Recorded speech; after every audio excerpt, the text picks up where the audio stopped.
Viewers আসসালামু আলাইকুম। আশা করছি আল্লাহর অশেষ রহমতে আপনারা সবাই ভালো আছেন। আমিও আমার বাচ্চা কাচ্চা সবাইকে নিয়ে আলহামদুলিল্লাহ ভালো আছি। আজকের ব্লগটা শুরু করব আমার গ্যাস রিচার্জ দিয়ে। আমার গ্যাস ফুরিয়ে গেছে, তাই গ্যাস রিচার্জ করতে এসেছি। গ্যাস রিচার্জ করব।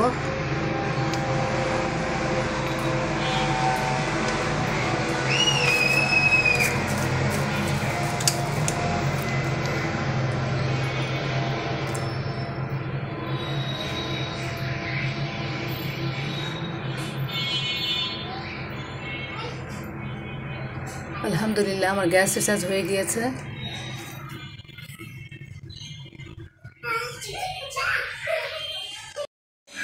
সম্মানিত ভিউয়ার্স, গ্যাস রিচার্জ করার পরে এখন আমি একটু সবজি রান্না করব।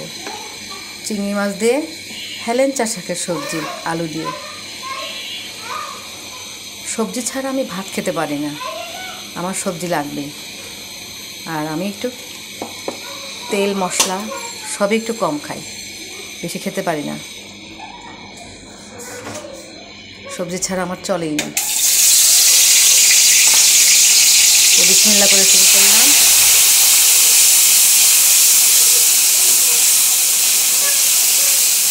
দেখতে থাকুন আমার হেলেঞ্চা শাক, আলু আর চিংড়ি মাছের সবজি আমি রান্না করব। কার কার হেলেঞ্চা শাক খেতে ভালো লাগে কমেন্টসে জানাবেন ইনশাল্লাহ। আমার একটু সবজি লাগবে, সবজি ছাড়া আমার হয় না।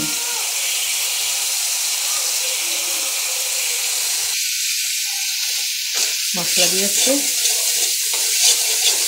সামান্য হলুদ, একটু সামান্য মরিচ, লবণ দিয়ে মশলাটা ভালো করে একটু ভেজে নেব। ভেজে চিংড়ি মাছটা আর ওর যে হাতা বাটা, যাকে বলে জোগা বাটা আর কি, ওইটা দিয়ে দিব। আমি আবার চিংড়ি মাছের হাতা বাটাটা, লেজ বাটা আমার পছন্দ। এটা বেটে দিলে যে কোনো সবজি স্বাদ বাড়ে। বিসমিল্লাহ।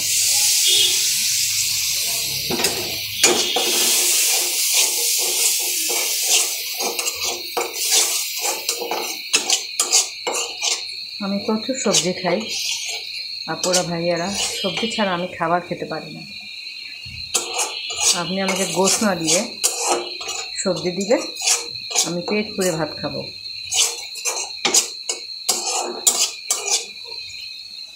সবজি আমার লাগবেই লাগবে। একদিন সবজি, একদিন শাক।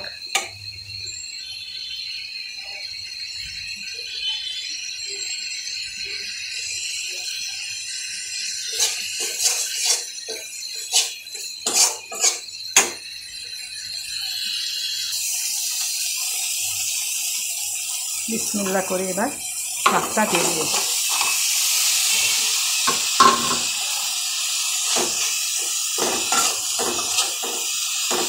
একটু আলু দিয়েছি যাতে তরকারিটা একটু ঘন ঘন হয়, একটু সফট হয়। শাকটা মাখা মাখা করব।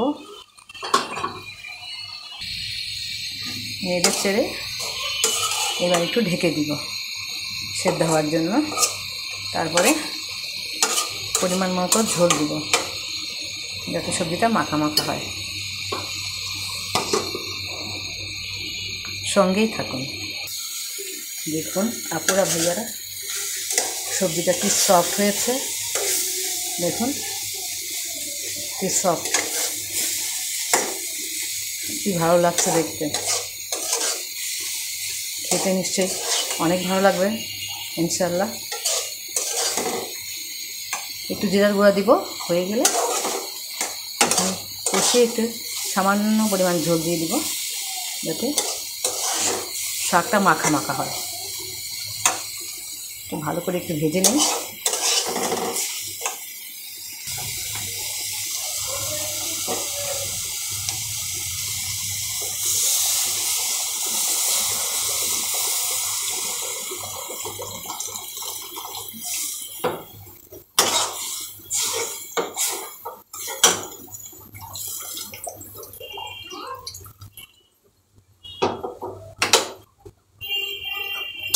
ঝোল দিয়ে দিলাম। এবার একটু মাখামাখ হলেই নামিয়ে ফেলবো। এই যে দেখুন আপুরা ভাইয়ারা, আমার হেলেঞ্চা শাক, আলু আর চিংড়ি মাছের ঝোল হয়ে গেছে।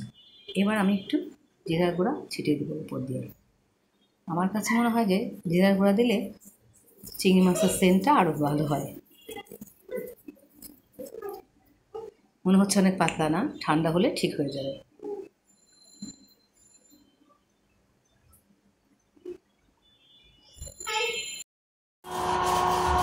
রান্না বান্না শেষ করে ঘর দুয়ার পরিষ্কার করে এখন এসছি কিচেন র্যাকটা একটু ধুতে আসছি। কিচেন র্যাকটা অনেক ময়লা হয়ে গিয়েছে। আমি প্রত্যেক মাসে কিচেন র্যাকটা ধুই, তাই আজকে চলে আসছি কিচেন র্যাকটা নিয়ে ধোয়ার জন্য। আপুরা ভাইয়ারা কে কে প্রত্যেক মাসে কিচেন র্যাক পরিষ্কার করেন কমেন্টসে জানাবেন।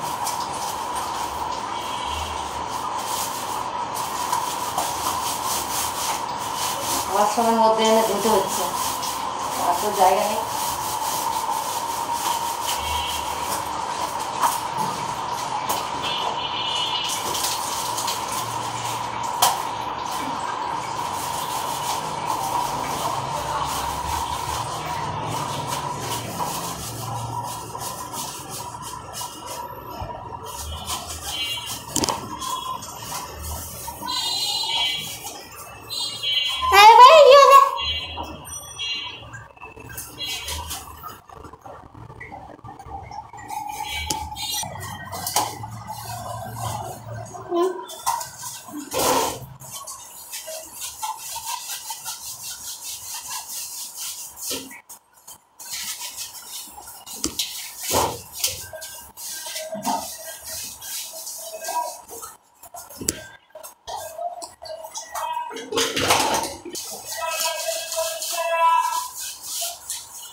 দেখি খাবো।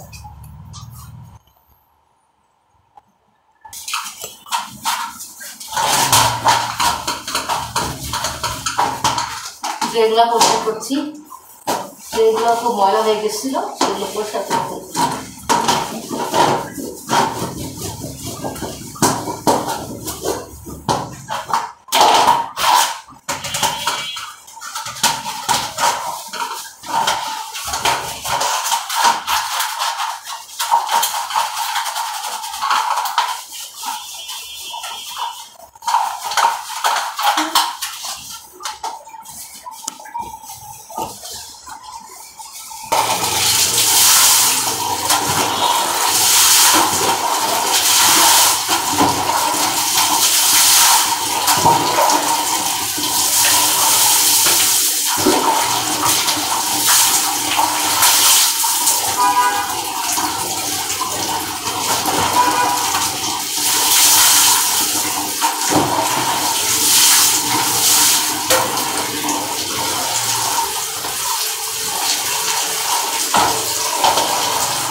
সম্মানিত আপুরা ভাইয়ারা, আমি আমার আজকে দুপুরের কাজ শেষ করতেছি। কাপড় ছিল কতগুলো, কাপড়গুলো ধুয়ে ফেলতেছি, তারপরে রাখবো ধুয়ে। যদি আমার এই ভিডিওটা আপনাদের কোনো অংশ এই বিন্দু পরিমাণ ভালো লাগে তাহলে প্লিজ প্লিজ দয়া করে আপনারা আমার এই ভিডিওতে লাইক করবেন, শেয়ার করবেন, সাবস্ক্রাইব করবেন প্লিজ।